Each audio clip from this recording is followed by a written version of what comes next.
What's cracking, ladies and gentlemen? 49 coming at you another community shoutcast for the OUSA Dota League Season 2. We're loading into game number 2 of the best of 3 series in the winners bracket finals. We've got 5 IP up against Horsemen and Ruckus. 5 IP were able to take a very convincing game number 1. Off the back of some very impressive performance coming up from Mule as well as Wolfgun. 5 IP, they've come up with a way to counteract the 3-1-1 lane situation by going for dual lane. So they like to go for Lich and then Wraith King or another tanky core over in the top lane. It provides you a huge amount of killing power. It's very difficult to kill them. And even if that lane should fail, because you've got dual lanes, you're going to maintain some kind of parity or lead with experience, because Lich is able to provide that macro advantage with the sacrifice. And then they love running the Undying in conjunction with the Omni Knight. Because you can't kill them. If you go on the Omni Knight, then the Undying drops a tombstone, you stand your ground turn with the purification. And if you don't do anything to them, then Omni Knight's able to find his farms. It's Omni Knight, the only way to really deal with him is to prevent him from finding golden experience and to keep him relatively low. That's the reason why Omni Knight has to be used as a core position hero. And so they went for a bit of a counter pick to the Omni Knight with the Disruptor, but Disruptor wasn't able to get used to Static Storm over in Wolfgun. And every time you don't Static Storm the Omni Knight, and he's able to get a successful Guardian Angel off, the entire team falls apart. So I've actually got a Viper first pick coming up from 5 IP. This is a hero that they very rarely run. It's usually a hero used against them, that it's a hero that they like to pick up counters for. But with the Titan as well as the Tinker ban, just due to the fact that King Killer plays an excellent Tinker, they've got the Radiant Tide advantage.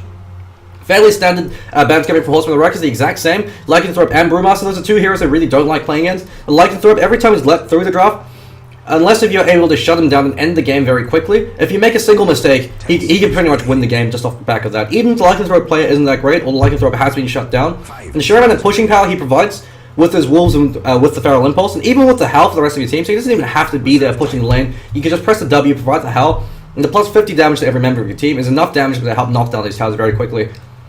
The Lycanthrope, he's banned out for that reason, especially since the current style of the game, the way that the meta has shifted for Dota 2 at the moment, with 6.81, as it does favor these early 5-on-5 engagements. It favors taking towers and taking objectives very early on, and Lycanthrope is absolutely fantastic for that. His biggest weakness, of course, is he's incredibly weak in the laning stage. So I've actually got a Lich first pick coming up from Horsemen and Ruckus. They're sick of dealing with 5 IP's Lich, they're sick of Ghoulie rolling all over them with that chain frost, so they decided to pick it up themselves. Probably going to be Gats picking up that Lich. Notice as well, in game number 1, Horsemen and Ruckus actually didn't gank mid lane at level 1, so no smoke rotation coming up from them. Maybe could be the reason why they weren't so successful this time, I don't know, who could say? It really does boil down to the fact that they weren't able to control or contain the Omni Knight.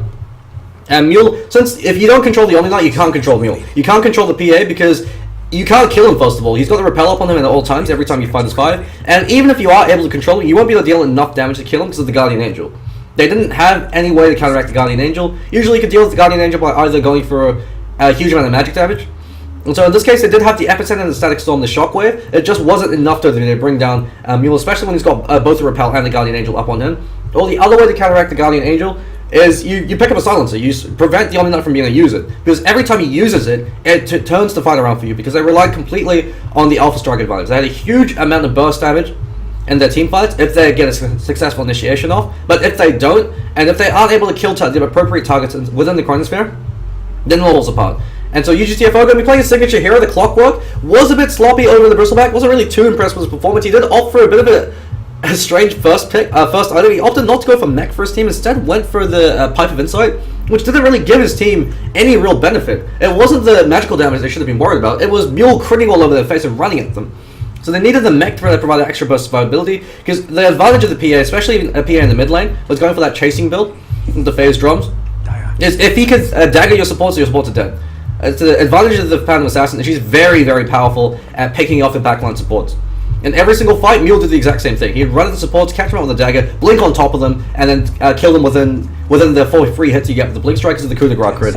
Once the Cranium Basher came online, that was just an extra luxury. He didn't really need it because the supports were kept so down they couldn't go anywhere near the fight without being picked off. And so 5 IP will be interesting to see what heroes they decide to ban out now. They could decide to ban out the Void and deprive Horsemen and Ruckus of their favorite one position farmer. But that being said, Horsemen and Ruckus, they can always kick back to their roots and go for an Ember Spirit pickup. And Ember Spirit, they can't run in the mid lane because of the Viper. So they could be running a 1 position Ember Spirit with a tri lane. And in that case, the Ember Spirit could actually, if the game goes long enough, the Ember Spirit will be you can total the Ember Spirit. Once he gets Battle Fury, it becomes very difficult to try to breach high ground. And he does work very well against the kind of line that 5 IP like to run, because he's very mobile, so you can't ever really pin him down. King Kill is absolutely fantastic on that Ember Spirit. It makes it difficult for them to try to breach high ground to their Death Ball style gameplay, where they try to take all these objectives and then try to breach high ground where they've got the upper hand. It's not going to be as effective if he's able to farm Battle Fury up in time, and he can split push as well. And the advantage of him is it gives you a way to try to control the rest of his team. So you probably still able to control the PA, she can still run at you, but you can constantly destroy her, you can disengage from the fight using your remnants. And since all you really have to do is keep throwing out the Slater Fist, if you keep disengaging and PA keeps chasing you, she's then overextended. You can then turn, move in, envelop her, pincer her in, and then try to go kill her off then, before the other heroes can catch up with her if Mule decides to dive. Let's try to attempt to kill the Ember Spirit. If not, if she's focusing on support heroes, you can keep throwing out the Slater Fist, and if you reach the point of critical mass, where your Slater Fist does so much damage that you're able to just destroy all their support heroes with 1 or 2 slates, then you can win. You pretty much won the game at that point, because they can't control the Ember Spirit, and they can't deal with, and they can't escape the Ember Spirit's AoE, because the Slater Fist is such a massive AoE. So they've gone for the Outworld Destroyer as well as the Silencer ban, and Horsemen with the Ruckus, finally they've had enough of the Omni Knights, they ban out Wolfgun's Omni Knight. As well as the Faceless Void, they don't want to deal with the offlane Void, especially with the Void and the Faceless Void and the Viper, so it work very well.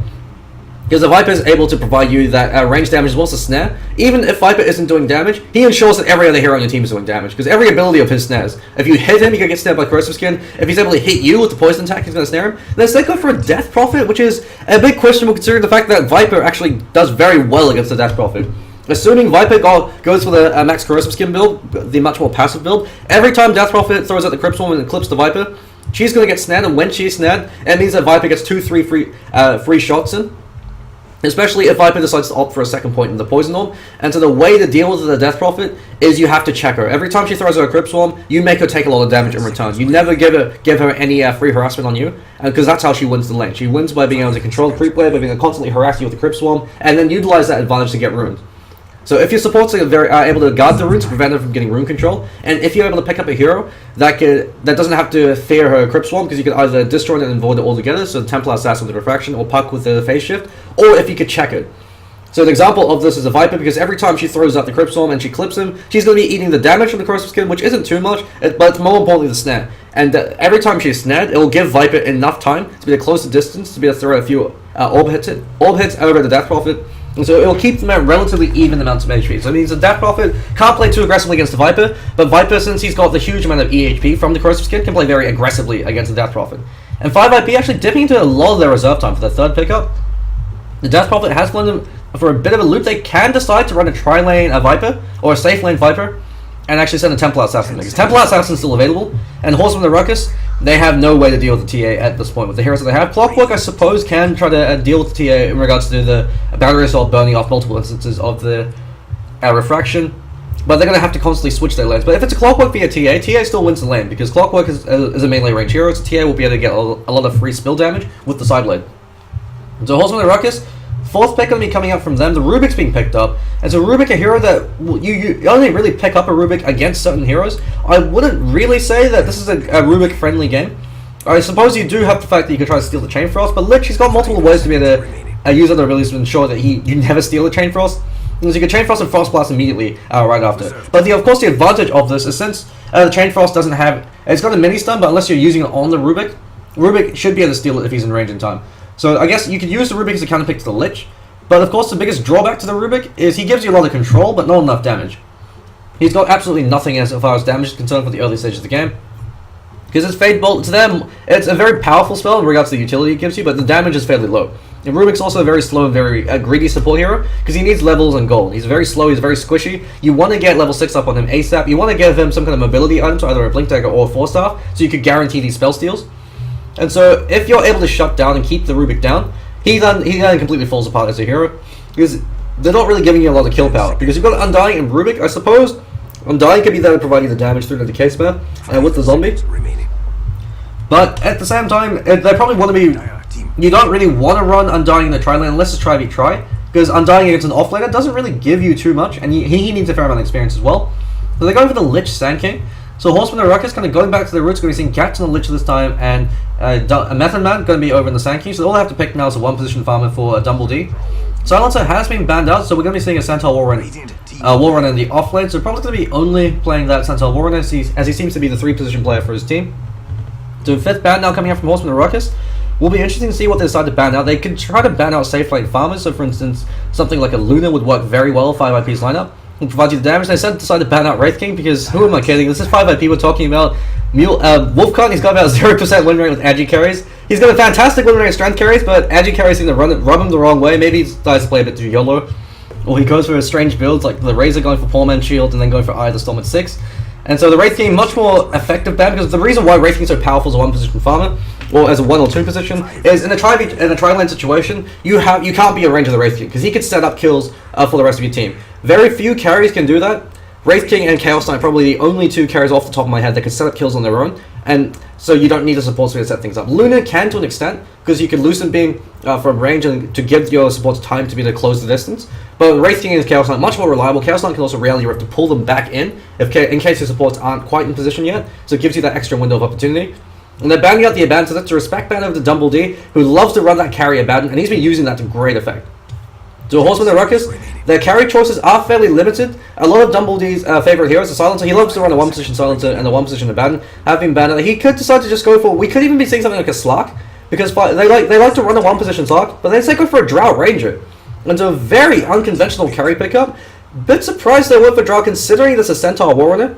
Since with the Stampede, the way to counter Drow is you just get in her face. The instant you break Marksman, Drow goes from being incredibly powerful to incredibly useless, because she is entirely dependent on keeping your distance. And while she has received a recent buff with the Gust, and now provides 0.3 seconds more CC time, and it does push them back.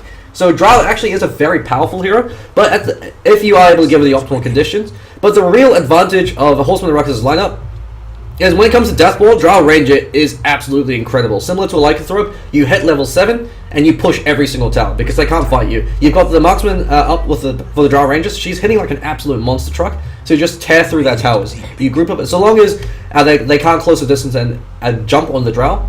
But since you've got the Clockwork, the Bodyguard, you've got the Death Prophet, the Exorcism to spook him off, and you've got the Sand King there to catch him out in the Barrow Strike in case they try to play too aggressively against you. The Drow Ranger could work very well. It all depends on how well Dumble D is, how much farm he's able to get. So I'm going to introduce the players from both teams over in 5IP. Ghoulie actually going to be playing the Viper. So it looks like a mid lane Viper, actually choosing not to start with a Wraith Band at 1. You usually see Wraith Band at 1 to ensure that you're able to get your last hit. Since Viper, he doesn't have to go for a bottle. You can go for a bottle if you want. There we go. He decides to finish the Wraith Band. He doesn't necessarily have to go for a bottle unless you're absolutely keen on maintaining rune control, since he doesn't really get too much benefit from it. You want to be building a mech ASAP on the Viper, and so he gets all his sustainability in lane from the headdress and from the buckler that you get very early on. Wolfcon actually going to be playing the Undying, so they really don't trust him to be playing any kind of edgy hero. Mule going to be the safe lane Templar Assassin this time. And a safe lane Templar Assassin is powerful, but the biggest issue that the safe lane Templar Assassin faces is she's actually very easy to kite if she doesn't go for phase. And if she goes for phase, because she doesn't have the Omni-Knighted Bodyguard at this time, it's a bit of a risky carry pickup. Unless you're able to secure kills early on, which you can with the Stifling Dagger and the Blink Strike combination, the PA does actually start to taper off a bit. But that being said, she's going to force Drow Ranger to have to go for an MKB because of the blow. Bro, they're going to be playing what looks like a 4-position Rubick, with Wolfcock going to be playing the 5 position, and only going to be the offlane Centaur Warrunner, starting with boots first, but no safety ward. Actually, it looks like the ward's already been placed out by Broder, so a bit of an unconventional ward. Does block this camp, so it makes it fairly obvious that the ward has been placed there. Over for boys and Horsemen, the Ruckus. Dumble D going to be the safe lane Drow Ranger, opting for Marksman at 1. Method Man going to be his favourite hero, the 4-position Sand King. Gat's going to be the 5-position Lich. King Killer running to the mid lane as the 2-position Death Prophet. And with that Marksman, should be having a fairly good time up against the Viper. Although that being said, Viper should be able to win this lane, assuming if things occur in a vacuum, so if there's no ganks. Then UGTFO went for a Clockwork, wasn't able to get it. He wanted to make sure the range creep was in front, so he's going to be the 3-position Clockwork. It's his favorite hero. But we're actually seeing a level 1 gank coming here from 5IP. And level 1 Corrosive Skin, King Killer, he backs off in time. Brother isn't able to close the distance. And so he knows, since also the Ruckus, they always like to gank mid at level 1. He knows what it's like, so he backs off just barely in time. If he was a half a second slower, or if Ghoulie was able to throw a right click with the Poison Orb, would have been able to ensure a kill, as Broder with that double damage rune should have been able to clean them up.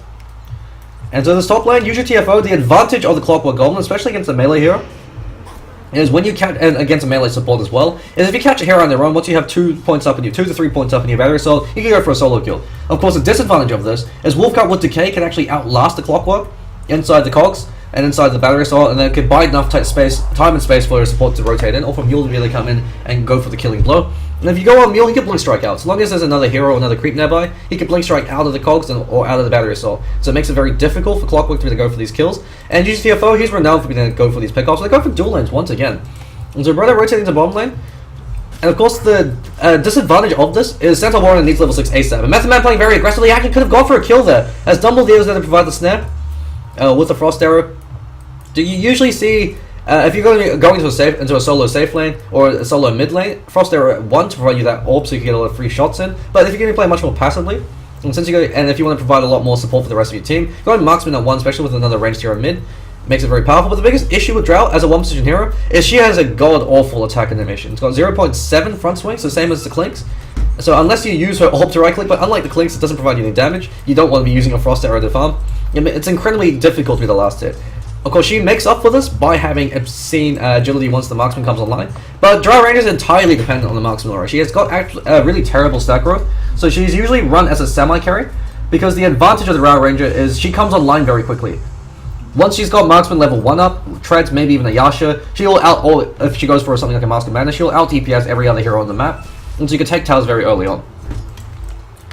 But King Killer, he's not enjoying this lane, because every time he decides to throw out a Crypt Swarm, he's going to be eating the Charisma skin in exchange. And so, in terms of last hits, he's actually now being outlast hitted by Ghoulie, since Viper with a Nether Toxin should be having a fairly easy lane. Viper also has a better attack point than the Death Prophet. Death Prophet, she also has a fair amount of front swing, about 0.4. I think it's 0.4 to 0.5 up on her. Gats actually gets caught out with the Telekinetic Lift, but there's no Hoof Stomp ready for only. If he was caught out, actually could have been First Blood, going in favor of 5 IP. But UGTFO, he's actually having a bit of a difficult lane, but at the same time, because he's solo, over on the Radiant off lane, he's going to get a lot more experience. Since it's the dual lane, and Broder isn't actually accomplishing anything, so they could have actually they should have just left only alone. But the issue with this is because you have an Undying, you can't afford to. Gats out of position, he gets caught out with the Hoof Stomps, was the Barrow Strike, Method Man comes in, to prevent only from going in with a double edge. Actually, great gust coming out from Dumbledore. If that double edge latched, would have been enough for a kill, especially with one more right click flying out from Broder.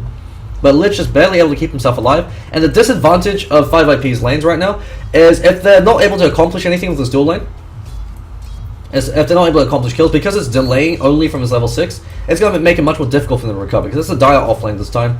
And so if they no longer have the strong lanes that the Radiant side has. And so UGTFO will be hitting level 6 much faster. He's actually twice the level of only over in that offlane. And King Killer is doing his best to recover, but Ghoulie should be constantly on his case. Looks like he's got boots up on him.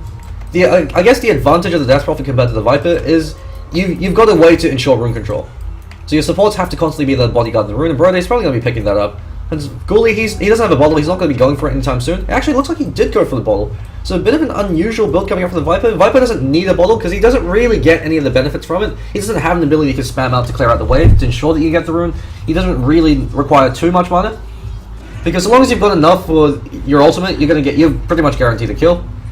And the life regen as well that you get from the bottle is, I suppose, that's nice. But since you're going for mech, you usually be having a headdress up very early on, and that plus the first of the tangos you have should be to provide you enough sustainability. The ability to bottle runes is nice, and I suppose it does give you a lot more gank potential. While he's there, only actually gets to first blood. He might be taking full now as Dumbledore. He's chasing him down. He's got treads up already up on him. But Broder's there to try to delay him, throws out a few right clicks, actually does a huge amount of damage to the Drow Ranger. As Drow Ranger, she's got 0 armor at level 1. She's entirely dependent on her agi stats to be able to provide her armor. As most heroes they have some form of armor at level 1. Very few heroes have 0 armor. And so she can't trade right clicks with Broder, especially that double damage rune up on him. But only able to get first blood. Looks like he's able to find it over on the Lich. So Gat's finding himself a little bit too far forward, caught up the lift and then to Hoof Stomp. And with that kill, suddenly the dual lane is worth it. Because now Rubick's level 4. Only's level 3 at UGTFO. He'll be hitting level 6, so a lot of pressure's on him to be able to try and create space for the rest of his team. Emil, he's standing his ground. He's almost, once the coup de grace comes up, UGTFO, he can no longer just man-fight him like that. Because if a stray crit hits him, it's lights out. Because you can dive to Clockwork with the Blink Strike, so Clockwork against melee heroes usually has a very easy time because you use the cogs to prevent them from engaging on you. But the Phantom Assassin's got a Blink Strike and the Cycling Dagger to ensure that if you try to go into retreat, you can Blink Strike on you and dagger you in the face and just try to run you down, especially since Mule's opting for Phase Boots, so really liking the maneuverability you get from Phase. Will be interesting what item build he chooses to go for. Death Prophet, King Killer, a lot of pressure is also on him. The biggest disadvantage of the Death Prophet is you have to try to end the game as early as possible, and in this case you can do so because you've got the Drow Ranger, so you've got enough early game pushing power that you can take these towers. But 5IP at the same time, they've also got a huge amount of defensive capability with the Tombstone. Because unlike the last game, this time Horsemen and Ruckus have actually got no way to deal with that Tombstone, unless they just right-click it down, which I suppose Drow can do very nicely. They don't have the Bristleback Cool Spray to be cleared out. I suppose the Exorcism Zombies, if you're not ordering them to focus fire a target, will be able to deal with the zombies to an extent. But it's not necessarily the greatest way to deal with it. You do have the Exorcism Zombies to try to clear out the Tombstone, so that maybe that's what Horsemen of the Ruckus are relying upon. So that can be used as a pseudo counter to the Tombstone. But Brodo catches up Double D. The Hoofstone's going to flag out from only. Great timing coming out from them. The Double Edge is coming online as well. Didn't get the gust off on him. He Double Edges him in the face. Method Man goes with the Burrow Strike, but only he's more than happy to tank all this because he's incredibly hard to bring down. He knows they don't have enough follow-up damage. They should be going over on the Rubick instead. Hoofstone actually catches out Method Man. And with if Brodo was there, they could go in for that, but Brodo, he's running back to the fountain. I don't think he's got enough mana to be engaged. Eats a Frost Blast for his troubles, but he's got a Tranquil Boot. He's got Tranquil Boots up. And with the dual lane getting a kill over the Drow Ranger, 5 IP, their lanes are working out very nicely for them. UGTFO, he's now got his hook shot, so he has to try to start creating space for his team. He needs to find these kills, because if he's not able to find these kills, Horsemen and Ruckus will start to flag. And if it goes to the late game, Horsemen and Ruckus, their lineup is centered entirely around the mid game. 5 IP, they've got the superior late game lineup, because you've got the mobility that you get from the Stampede to ensure that Drow Ranger can't control people using our Frost arrows. You've got the Phantom Assassin, which can jump on the Drow Ranger, especially once you get to BKB, and not really give a damn, just run her down. So in terms of gold lead, we've got about 500 gold lead in favor of 5 IP. Experience lead is pretty much even at this point. So while they were able to get those kills, in terms of last hits, Horsemen and Ruckus are doing very nicely. Mulesy, he's at the head of the CS scoreboard, but King Killer as well as Dumble D are doing okay. Ghoulie actually should be receiving a lot more CS in this lane, especially considering the fact that he did go for that defensive build, so he has to check King Killer and throw out these right clicks every time he does a catcher out with snare. But I suppose King Killer's been playing very passively. He's been hanging back and utilizing the Cryptstorm to find his last hits. So Ghoulie with that Invis Rune, going to go for a kill. Gats are now rotated over to the top lane, provide some assistance to UGTFO. Also means they can decide to go for this kill.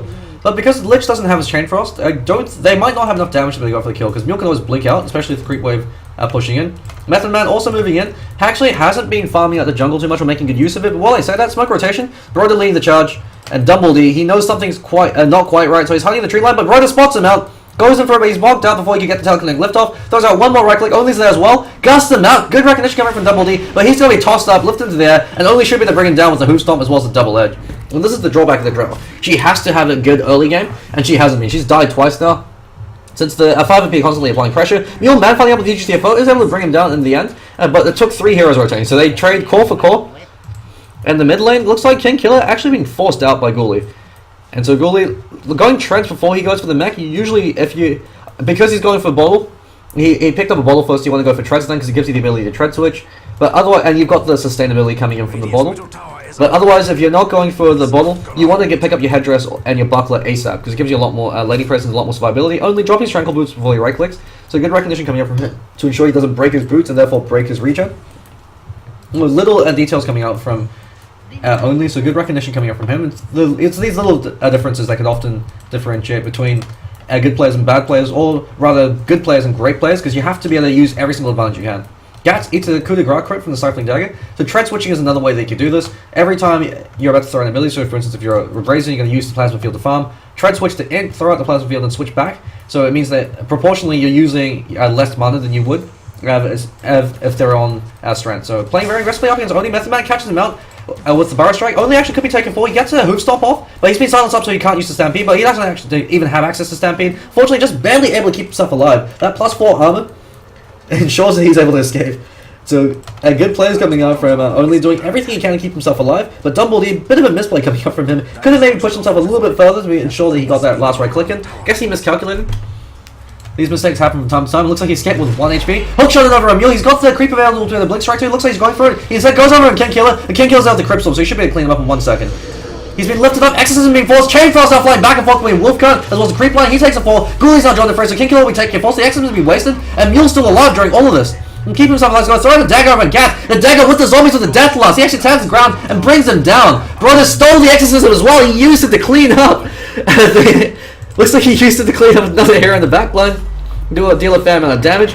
Stampede being used. Dumbledy, he throws in the gust, misses it, gets caught out the backline with the Hoof Stomp. Oh, the Double Edge available should be a kill. One more right click and only brings them down. This is the power of the Centaur Warrior. That's very surprised that they opted to go for the Drow Ranger, considering that they knew this was a Centaur, he could do this. Every time you leave Drow Ranger alone, if you don't hold hands with her and have someone there to bail her out, and Centaur Warrior's got the Stampede, he just runs at her. And Double D, I guess he wanted to be able to get the gust up, but he wasn't able to get it in time. So he threw the gust out. So good recognition coming out from only running behind the Drow Ranger and then going for the hoof stomp as opposed to running up and immediately going for the hoof stomp. Because if he was able to gust him back, Drow Ranger should have lived there.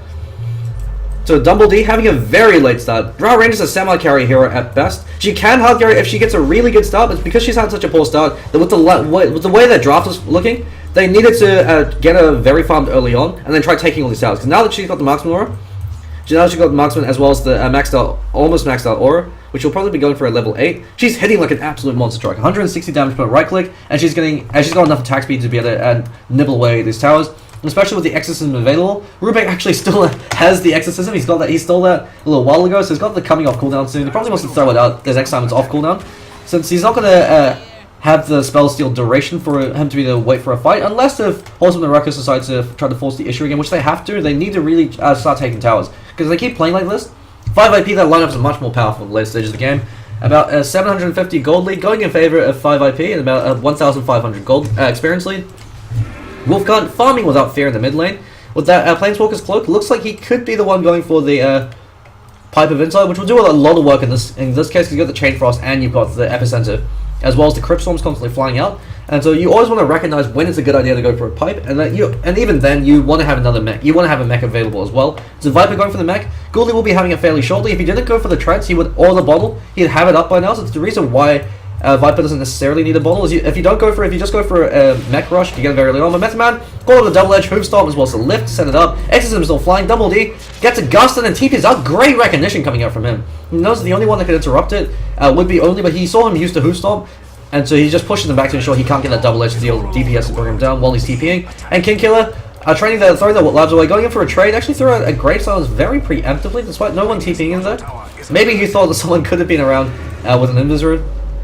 And so he's able to take that tier 1. They're going to be losing their tier 1 over their safe lane, which is much more important for Horsemen and Ruckus, especially since Drow's had such a poor start. She's got no real comeback recovery mechanic at this point.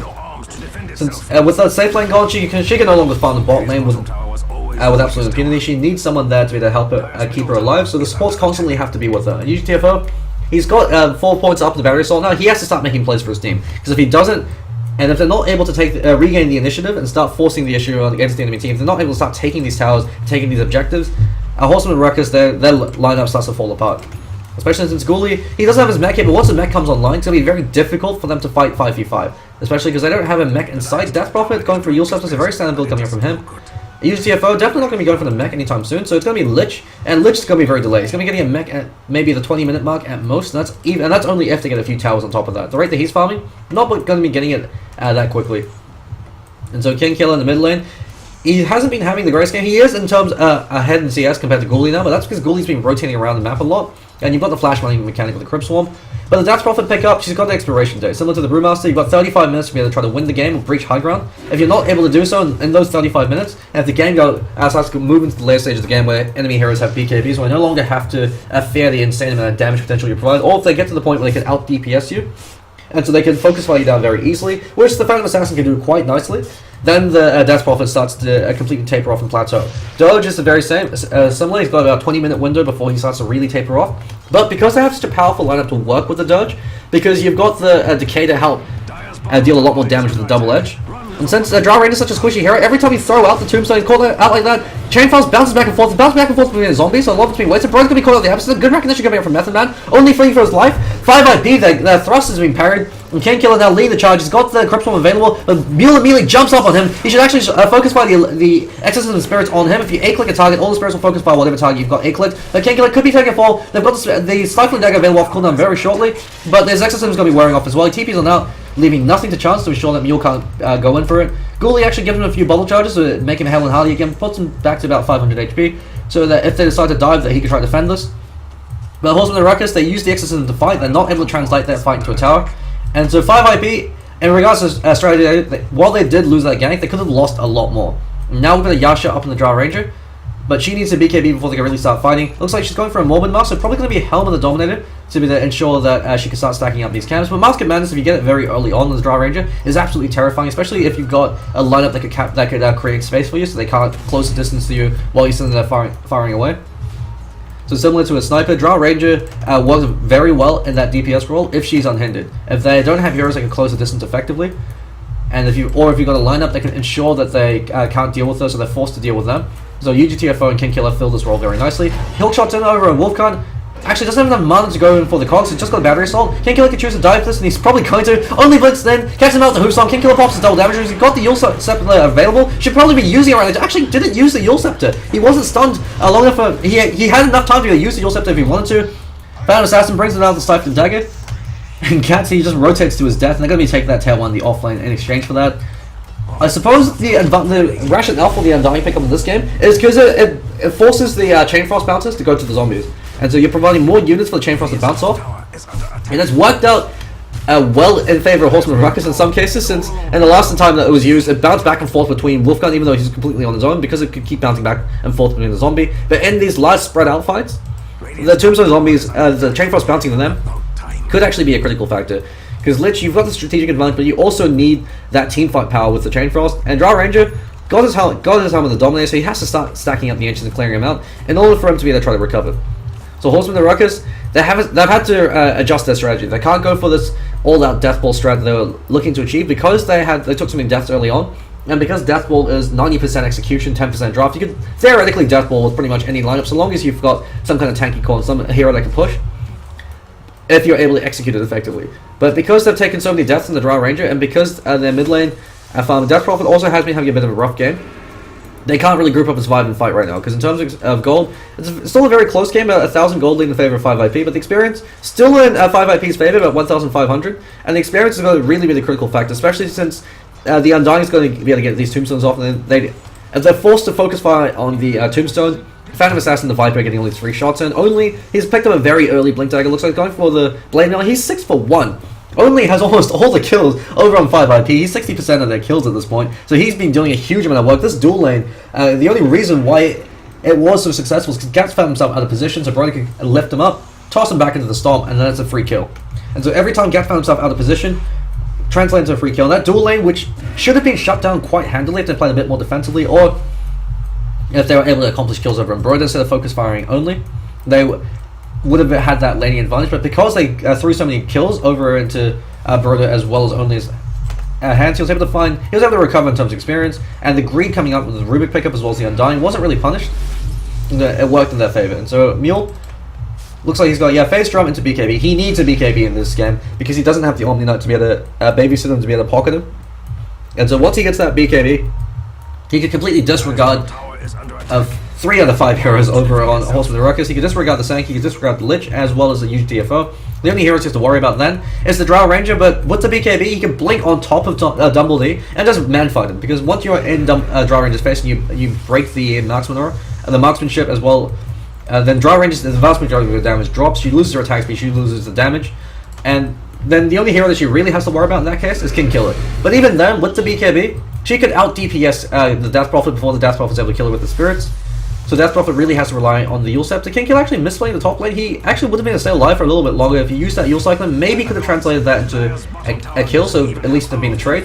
They're able to take the offlane tower uncontested, so this is the power of the Drow Ranger. She's hitting like an absolute monster. 230 damage to right click, about 2 attacks a second.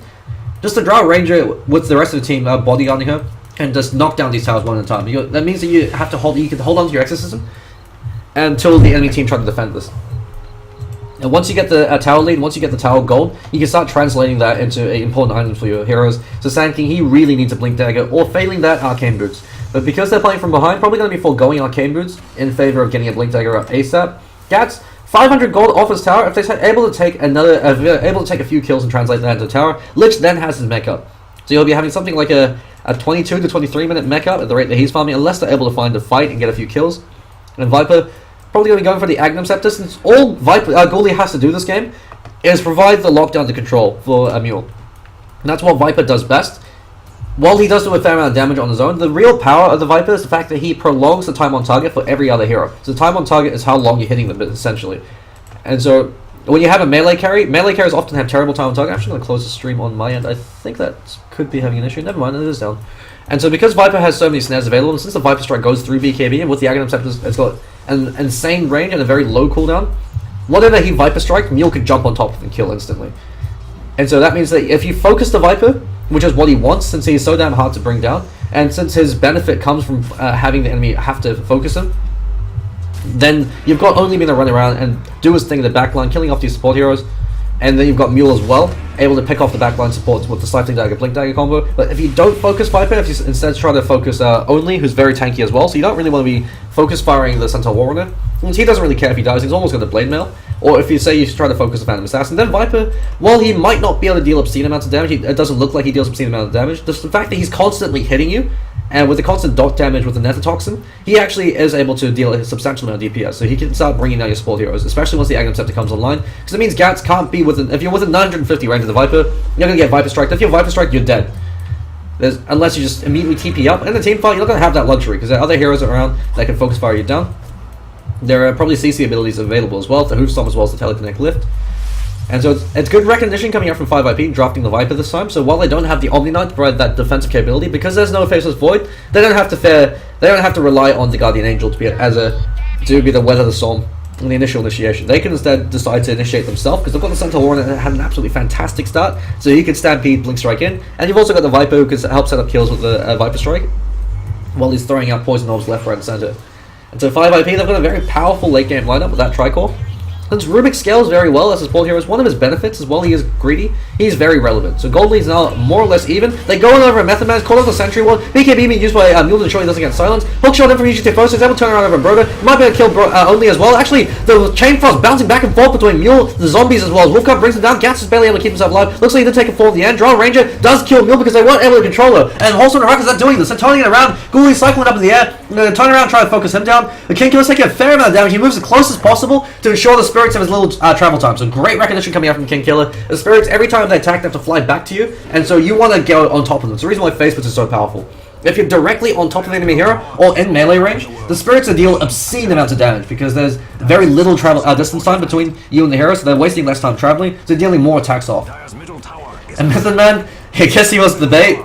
They're able to take that tower. Drow Ranger, once she gets to BKB, and it looks like she has it, she becomes very powerful. And so this is the advantage of having that Drow Ranger, similar to a Lycanthrope. If you want to fight, she's alive, you get a tower. And so Mule, his 10-second BKB charge was used, and he was able to get 3 kills from that. They were able to kill off UGTFO, Method Man, as well as, I believe, Gats. But at the same time, because no one was on Dumble D, he could kill everybody. So this is the advantage of Horsemen of the Ruckus' lineup. Every time you don't have someone up in Drow Ranger's face, she kills everything. You have to always jump on Drow. And so Only, I guess he assumed that the Sand King was left alone. Looks like Morgan's taking the piss, so UGTFO taking a bathroom break. If Only doesn't jump the Drow Ranger, or if he jumps the Drow Ranger, now that she has a good BKB, she can gust it back, pop a BKB, and then run back until the marksman re-engages.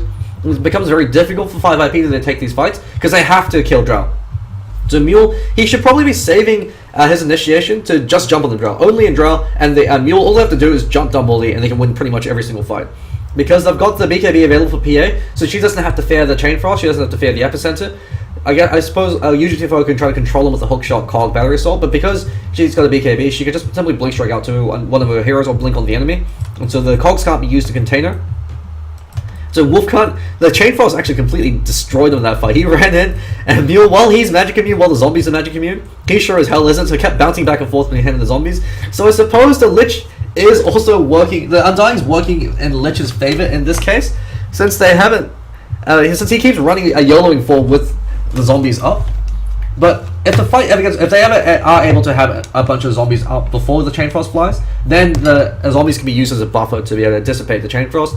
But so far it's actually been working out for Gats. He wouldn't have actually gotten such a great Chain Frost if the Tombstone wasn't there. So it bounced from the zombie to him, and then Mule also ran up with a BKB, so it decided to share the fun. So it looks like we are good to go in terms of golden experience. With that fight going in Horsemen of the Ruckus' favor, we've actually now got a 3,000 gold lead going in their hands. So that's due to the fact they ended a lot of spree gold. And so I believe Mule was in the spree, Ghoulie was in the spree. They've got about 1,000 experience lead. So Horsemen of the Ruckus, and with the fact they also took that tower, gives them another 1,000 gold lead. Method Man, Jamie doing a bit of shit talking. And Centaur Warrunner now actually has his Blade Mail up from the look of it. He should actually have it up. Yeah, there we go. So Blade Mail now up on him. King Killer, probably going to be, he's got 4,000 gold up. Holy crap, he's actually been able to farm some Steam amount of gold. He's got BKB up. Not too sure BKB is going to be the greatest pickup in this case, just because the magic immunity is nice for if only jumps you, but if you're cycling yourself up before that happens, I would have actually preferred maybe something like a harder to rust, because the Viper Strike goes through BKB. Mule can still jump on you. I suppose he can't Blink Strike to you when you're magic immune. I'm not actually 100% certain if he can Blink Strike to magic immune targets, but I suppose he doesn't have to deal with the Stifling Dagger. since Rubick can also, he can spell steal through BKB, so the BKB, not the greatest pickup, but I suppose at the same time, if you can't control the Death Prophet, I suppose she can still run at you and deal a lot of damage with the Exorcism, and the advantage of the BKB on the Death Prophet is you can now self-cyclone when you've got the BKB up. So before, the reason why Death Prophet usually wouldn't go for a BKB is because she went for a Yule Scepter, and you couldn't Yule Scepter yourself because your magic immune when you have the BKB up. And so now you still can. So now that you can, it's become much more of a better pickup, but still would have preferred actually something like a harder Tarrasque, because all she has to do is stay alive in these fights. The longer Death Prophet's alive, especially since every 4 seconds, she deals 300 damage to 2, maybe 3 members of your team with a Crypt Swarm. And that's not even including the spirit damage you have from the Exorcism. It's a very powerful item on the Death Prophet. But at the same time, I can understand the merit of the BKB in this particular case, since it makes it difficult. If it does work on against Blink Dagger, it means that Mule can't jump you. If Mule can't jump you, and if Only can't do anything to you, you don't have to worry about them. You don't have to worry about the Rubick, you don't have to worry about the Undying. Only hero you really have to worry about then is Ghoulie, because he can control you with the Viper Strike. But you can always, I suppose you can always try to dodge it with the Yule Cyclone. And if they can't touch you, or try to control you, then you can just constantly be dealing with spirit damage. A good 2-man Grave Silence, it forces 5 IP to retreat. And Horsemen and Ruckus, they're able to hold this tower. I suppose if Drow Ranger does get enough farm, she can start to carry this game. But she does need an obscene amount of farm. You have to have the item advantage. It looks like in terms of net worth, Dumblebee actually has recovered very nicely. Since Phantom Assassin, the biggest issue with the Phantom Assassin is because you're so heavily dependent on crit, you're dependent on getting a lot of experience, because you want level 2, level 3 crit to grow as soon as possible. It's why she's such a powerful mid lane hero, is you're able to get it very early on. And otherwise, if you're not able to kill your targets very, very quickly and force them to kill their backline heroes or whatever target you're prioritizing, Phantom Assassin, you can kite her. It seems kind of funny because she's got the dagger as well as the slap the dagger, but if the Swords ever get Ghost Scepters, and she can't go on Sand King, because Sand King can bar strike out, he can pop the Sandstorm to make himself invisible, so unless they force sentries, she can keep himself alive that way. UGTFO, he's going to be, I guess once the BKB starts to wear off, he can start using the Blade Mail to work very aggressively against the PA, since PA is hard countered by a Blade Mail. It's the reason why she has to go for a BKB. Similar to a Huskar, if PA doesn't go for a BKB, you just build a Blade Mail, you laugh at her face. Because if she overkills you with the crit, she's going to kill herself. Wolfguard called out with a great hook shot. Now the Crypt's only able to bring him down. Actually, looks like Gat's got to kill the Frostblast. They're going to farm up the Tombstone. And Tombstone gives a lot of gold, 150. Which is no laughing matter, especially when going to their one position farmer. And they're starting to group up as 5 and start knocking on their tier 3. Because they don't have Undying, they don't have the Tombstone. So even if he comes back alive, he can't really defend this. They instead decide to hop for, they've got a bit of a miscommunication coming on. Method Man wants to go top, they decide to go bot. Bot's probably going to be the safer option, because that means that the enemy can't jump you from their jungle. They're not going to have that advantage, especially since you don't have a ward here. But at the same time, if you take this tier 2, especially since their mid's gone, you now deprive them of all that area as regards to farming, once you get some aggressive wards up. Actually, when we talk about wards, 5IP, they've only got 1 ward up so far, and this is a very aggressive one in the mid lane. In this case, now it doubles to the defensive ward because they don't have their tier 1 up. But there's no other vision being provided by 5IP. I guess they're feeling confident in dragging out to the later stages of the game, since their lineup is better for late game, but that's all contingent on if they can nab the Drow. If they don't nab the Drow, if Only isn't able to get up in her face and break the marksman, then she will destroy everybody, because she could kite the PA very effectively once the PA's BKB wears off. The longer the game goes, the more BKB Char's going to wear through. The Mule, he's not going to have that 12-second repel that he had the last game. He's going to have a 4-second BKB when the game goes late enough. And so unless if he's able to find an obscene amount of gold and start picking up something like a Abyssal Blade, and use that to, once you get to the Abyssal Blade, it's lights out for the Drow. You pop your BKB, you jump her, you Abyssal Blader, and then you should be the killer in that time.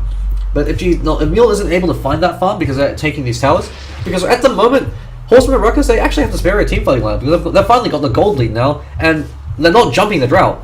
So 7,500 gold lead going in favor of Horsemen and Ruckus, now 4,000 experience lead, so 5 IP. They had that early game advantage, but because they weren't able to take that tier 1 in the mid lane, and because they don't have many ultimately aggressive wards up, they've got a defensive ward now up for Roshan. Can kill immediately, being told to back off by Method Man. So good recognition coming up from him, saying you can't play cocky. If you get called out, the entire thing falls apart. Since Horsemen and Ruckus dead line up, the only hero that scales into the late stages of the game is the Drow Ranger. Everybody else, they plateau. And Drow Ranger only scales if she's obscenely farmed. I guess with the amount of farm that she has, since she does have 50% more net worth than the Phantom Assassin, she is, Dumblebee definitely is fulfilling that role. Haven't actually been seeing some Ancient Sack, so would like to see him do that.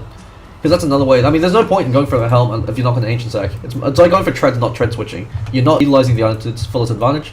But at the same time, Helm of the Dominator can also be upgraded to the Satanic, which is great on the Drow, because you don't really have to build damage on the Drow. You get so much damage from Marksman Aura and from the marksmanship that you don't necessarily need to build more damage, you just have to build survivability so you can deal that damage. So there we go, now he decides to dominate the Alpha Wolf, so it gives him a huge amount of damage at this point, 370, about 2 attacks a second, and the added advantage of the Drow Ranger that I haven't mentioned before is whenever you've got siege catapults and you want to fight, you can activate the precision aura. The aura applies to the catapult, which is absolutely ridiculous because the catapult does so much bonus damage to towers. You melt towers, you're able to push out all 3 lanes at once just by pressing E. And so Drow Ranger has a lot of very powerful synergies with heroes such as the Visage. And Visage Familiars, they get 3 attacks a second, but the only drawback is the fact that they have damage charges, which is where the damage comes from. So after 8 attacks, the damage goes down to 10. But with the Drow Ranger Precision Aura, they actually deal a substantial amount of damage, so you can actually do some crazy shenanigans with the Drow Visage combo. And so you can have them snipe towers and actually try to backfill them down, or start nibbling away at racks once they're exposed, and do all sorts of things like that. So Blink Dagger is now up for the Sand King, and so Horsemen and Ruckus, they now have the initiation advantage for the first time in the game, because they've got UGTFO with the hook shots, but not only that, they now also have the Sand King to back him up. Because the biggest issue with the Clockwork is once you reach if you ever fall behind as a Clockwork, and you reach the point where you hookshot and they can immediately stand their ground and kill you, then you need somebody else to jump in with you to capitalize on the initial pick off and isolation bout. And so now they finally have that. Only his last initiation, he initiated on the wrong target. He really has to save the blink initiation for the Drow Ranger, unless a mule's going to be jumping him. Because if you don't jump the Drow, I think it's going to be very difficult. But the advantage of Horsemen and Ruckus' lineup is while they do have a bit of an expiration date, they've got 2 very powerful heroes that are designed to create space. You've got Daft Prophet with the Exorcism. Every time she exorcisms, you run the hell the other way. And UGTFO with the cogs, as well as the hookshot. He's going to be forcing you to focus fire him. Wolfcunt, the smoke actually breaks. He is inches from death. They go in over on the Mule, but Mule's got the blink strike available. He just blinks out. So UGTFO actually holds on to the cogs. Stampede's being forced. Wolfcunt runs into Method Man, catches him only out 1 with the Burrow Strike as well as the Epicenter that brings him down. Dumblebee, he's being jumped on by Mule. Great recognition coming out from him. And Dumblebee's taking a lot of damage. Pops the Mass Style. Mech's being used. He's standing his ground against Mule. He says, BKB, damned. I don't even need Marksman for this. UGTFO actually stands his ground. And Mule takes a fall. He's being kited. This is what I'm talking about. If you're not able to deal enough damage to kill your targets with the Phantom Assassin, if they're able to outlast your crit, or if you don't get a crit, then you win that fight. Because he wasn't able to kill any of these targets. And Horsemen and Ruckus, with the kill, they have the Precision Aura available, as well as the Exorcism. That's going to be racks in favor of 5 IP. Unless if they buy back, they can't defend this. Emil, he definitely doesn't want to buy back, unless he absolutely has to. They've got buyback available for Broder as well. They're going to be forced to buy back, because if you don't, Dumbledore will take your racks. Can't kill the Exorcism is worn off. You use the Precision Aura now. So the Catapult, that does 107 damage. That's an obscene amount of damage that deals to buildings and units. So first in the racks, going in favor of Horsemen and Ruckus. In terms of gold lead, it's now about 10,000 gold lead going in their hands. Despite the difficult start, Dumbledore was able to recover very nicely. Tombstone's being dropped, Tombstone's being farmed up. UGTFO, hook shots, Wolfgang, he eats the vibe strike to the face. And they back off. Horsemen and Ruckus, they know they're ahead. Dumbledore gets caught up, Talismanic Lift, they can try to turn this into a kill, but he pops the Man Style and stands his ground. He brings down Wolfgang. The machine gun chain, the frost arrows flying out. Method Man completely whiffs the Burrow Strike, but Dumbledore, he's got his back. He brings down Broden. That's going to be another set of racks. Actually, that's game over right now. They can't defend this unless they buy back on all 3 heroes to try and defend their racks. Broder, no buyback up on him. Wolfgang, no buyback and no Tombstone. Only is the only one that has buyback. And the 3 cores, I can't do anything. This is the power of the Drow Ranger. It is exactly the same as the Lycanthrope. The obscene amount of pushing power. You make one mistake and she knocks down all your racks. Especially when you've got another pushing hero. And so Horsemen and Ruckus, they had a very rough start. It was actually starting to doubt their luck because they had such an expiration date. But the Drow Ranger, Dumbledore was able to recover. And because Mule just wasn't able to find enough farm, they couldn't go through it. And GG's been caught. We're going to game number 3. 33 minutes in. Horsemen and Ruckus are able to take game number 2 off the back of some incredible play coming out from Dumbledore. Over that Drow Ranger was actually questioning the Drow Ranger pickup because they had the 35 minutes trying to end the game. But look at the time. 33 minutes in. They were able to execute that strategy despite a few hiccups in the early stages. We're going to be taking a quick break and we'll be right back for game number 3.